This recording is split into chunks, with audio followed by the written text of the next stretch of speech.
We think that the kingdom comes through the government. True, false? Let's clear it up. Categorically false. Categorically false. Okay. Right.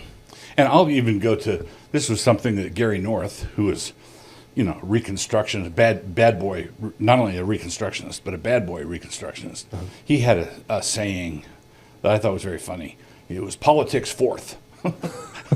This is not a political thing. Okay. All right. Now, because the recons back in the 80s would talk about politics, which the banner of truth postmillennialists would never do. Right. Okay.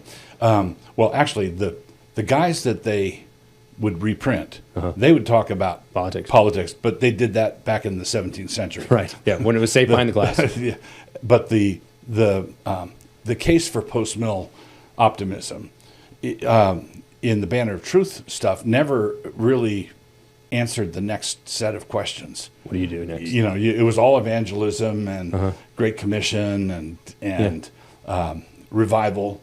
So as long as you're talking about revival and missions and church planting and people can get on board with post-mill thinking, including Baptists. Right.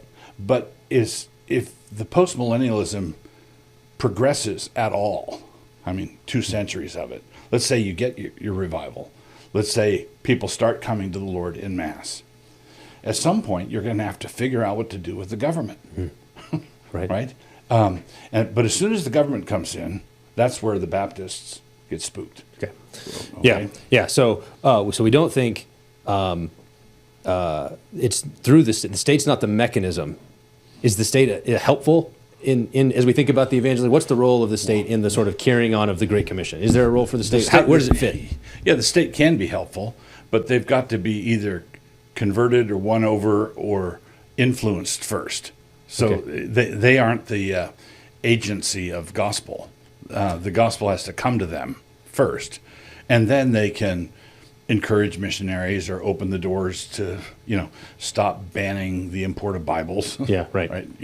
That kind of thing. Yeah. So there's that supportive role that they can find, and they can pass good laws that sort of remind people of what sin is, so that the preacher's got something to work with. Like there's a role there, sort of the second use of the law, restraining evil, teaching people what's good, that sort of thing. So to take Isaiah's language of the kings being nursing fathers, which the American Westminster Confession points to in talking about church-state relations.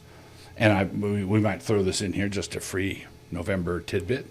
If you're a PCA minister and you don't like what we're saying about all this, then you need to take an exception with your presbytery on the Westminster Confession, because the Westminster Confession says that the magistrate is to be a nursing father and to be encouraging to the churches of our common Lord. Right. That's mere Christendom. Yep. The mere Christendom thing that I'm advocating is flat spang in the middle of the American Westminster Confession, which is tamer than the British Westminster Confession. So if you haven't taken an exception on that point, then you really, for the sake of your conscience, you need to.